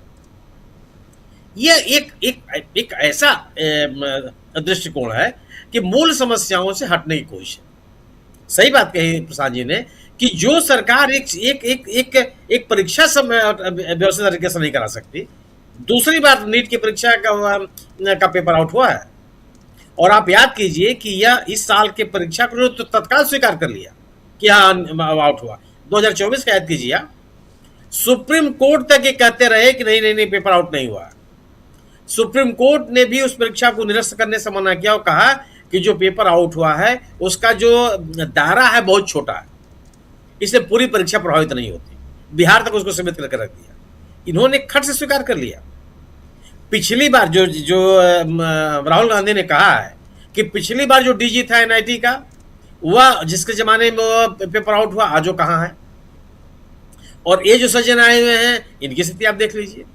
एनआईटी क्यों बनाया भैया आपने, उसका कौन सा संवैधानिक दर्जा है, आउटसोर्सिंग क्यों कर रहे हैं आप, आखिर यूपीएससी के परीक्षा का पेपर क्यों नहीं आउट हो जाता, जेई का परीक्षा का क्यों नहीं आउट हो जाती। उसका जो एक संवैधानिक व्यवस्था बनी हुई थी वो बनी हुई है। आपने एनआईटी ला करके देश भर जो तमाम परीक्षाएं हैं उसको उसके ऊपर जिम्मेदारी सौंप दी। लाखों करोड़ रुपए का आपने उसको बजट दे दिया जो टैक्स पेयर के जेब से जा रहा है। कहना तो बहुत आसान है कि परीक्षा रद्द कर दी गई, दोबारा परीक्षा होगी। ये लाखों रुपया जो खर्च होगा, करोड़ों रुपया खर्च होगा उस परीक्षा के आयोजन में, दोबारा आयोजन में जो बच्चों का समय खराब हुआ। महत्वपूर्ण ये भी नहीं है कि कितने हजार कितने लाख रुपए बच्चों ने खर्च किए, जो पूरा का पूरा समय आपने बर्बाद किया, जो एक तरह का उनके ऊपर भावनात्मक और मानसिक दबाव है, उसका हिसाब कौन देगा। आपने मजाक बना रखा है और किसी विषय बात करने के लिए तैयार नहीं है।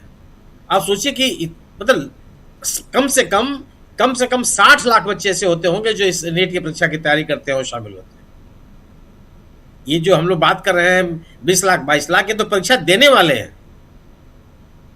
अब उसके बाद शिक्षा मंत्री का एक बयान नहीं, ये जवाबदेही आपकी है। कोई बात करने के लिए तैयार नहीं है कि आखिर जो घटनाक्रम हुआ उसका कौन जिम्मेदार है। अगर एनआईटी के लोगों ने स्वीकार कर लिया कि पेपर आउट होने के लिए हम जिम्मेदार हैं, तो उस जिम्मेदारी का प्रतिफल क्या है, क्या कार्रवाई की गई। आपने उन लोगों को आपने पहचान किया कि कौन लोग इसके लिए जिम्मेदार हैं। आप याद कीजिए इस एनआईटी की परीक्षा में बैठने वाले विद्यार्थियों के लिए कितने निर्देश जारी किए गए थे। ढीला कपड़ा पहन के आइए, कलावा मत पहनिए, जेब में ही होना चाहिए आपके पास, जूता मोजा पहन के मत आइए। और ये मतलब ऐसे लग रहा है कि परीक्षार्थी जो है वो किसी बाहर से आ रहा है, उसके ऊपर कोई वो अपने जिम्मेदारियों का महसूस नहीं करता।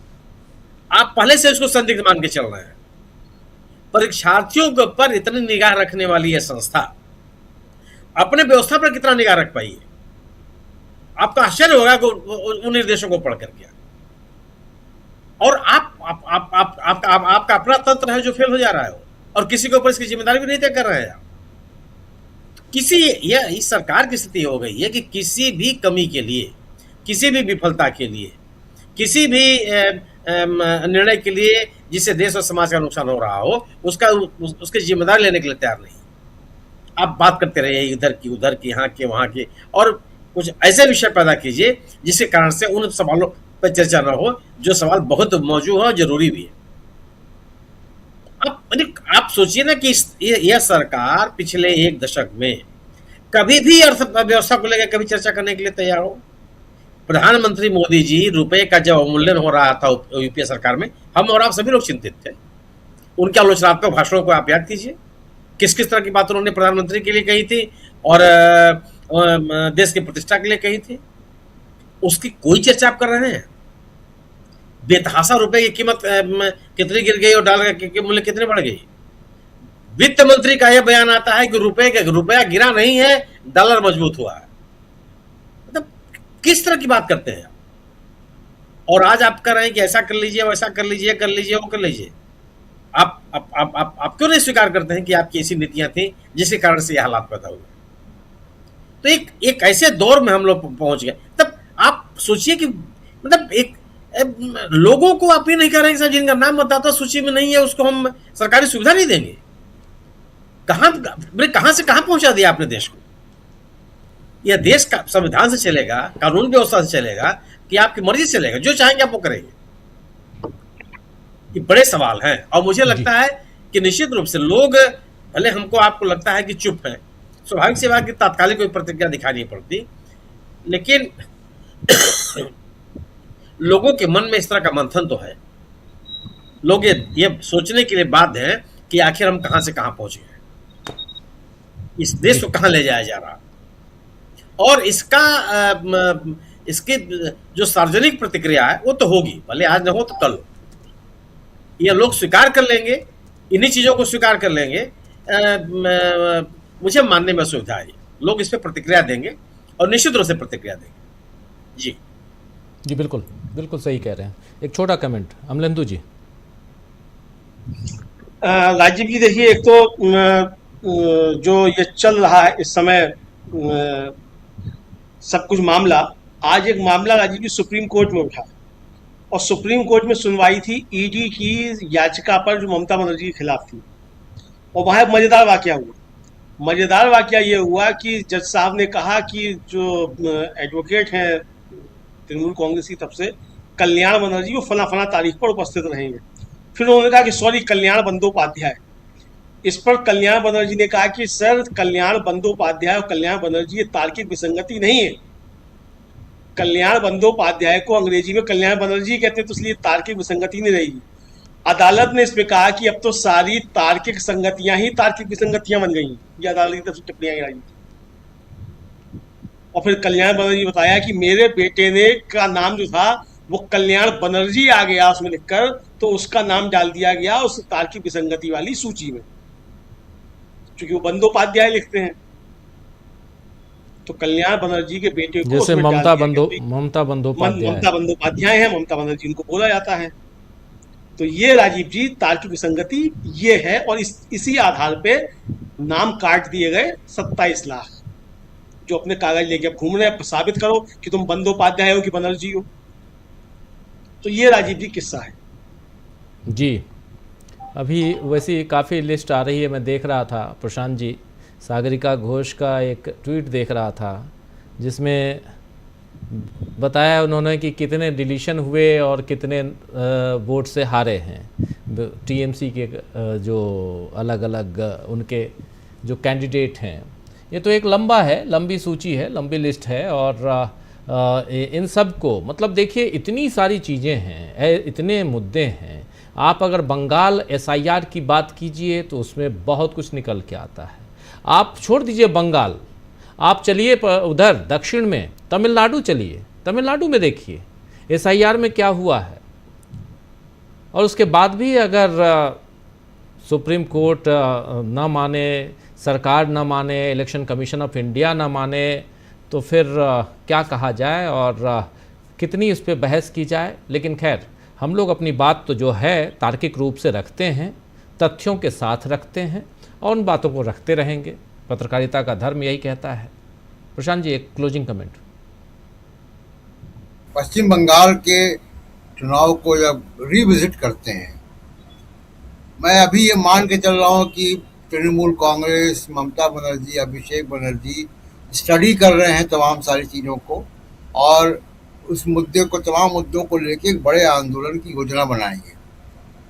ये नहीं बनाएंगे तो बहुत निराशाजनक होगा उनकी अपने भविष्य के लिए, उनकी पार्टी के भविष्य के लिए, क्योंकि राहुल गांधी तो लड़ रहे हैं। लेकिन एक जो सोचने वाली बात यह है राजीव जी कि SIR किया, बुरी तरीके से आपने लेवल प्ले फील्ड को ध्वस्त किया, सारे अधिकारी बदले, जिन अधिकारियों को लगाया गया उन्हीं को चीफ सेक्रेटरी बना दिया, जिसको आपने ऑब्जर्वर बनाया उसको एडवाइजर बना दिया। ये सब करने के बाद भी आपको दोपहर के बाद काउंटिंग एजेंट मार मार के भगाने पड़े। तो यानी ये सब करने के बाद भी बात बनी नहीं थी। इस पे चर्चा डिटेल में करेंगे कभी राजीव जी। जी बिल्कुल, बिल्कुल सही कह रहे हैं। चलिए, इस चर्चा को यहीं समाप्त करने की इजाज़त चाहता हूं। बहुत बहुत शुक्रिया प्रशांत जी, बहुत शुक्रिया अमलेंदु जी, सुनील जी भी हमारे साथ जुड़े हुए हैं। सुनील जी, आपका भी शुक्रिया। इस चर्चा को अब यहीं समाप्त करते हैं और बहुत बहुत शुक्रिया आप तमाम साथियों, आप सबका हमारे साथ जुड़े थे प्रोफेसर अखिल स्वामी जी, उनका भी शुक्रिया अदा करता हूं। आप तमाम साथियों, आप सबका भी शुक्रिया। संदीप चौहान साहब हमारे साथ बने हुए हैं, सरवर इमाम साहब हमारे साथ हैं और KL मीना साहब, सुखू गोप साहब हमारे साथ बने हुए हैं, विद्याधर एन प्रभु हैं और अकबर खान साहब भी जुड़े हुए हैं, पंकज जी हमारे साथ जुड़े हुए हैं दानापुर पटना बिहार से, और सईक जी हैं, संदीप चौहान और असलम चिश्ती जी हमारे साथ बने हुए हैं।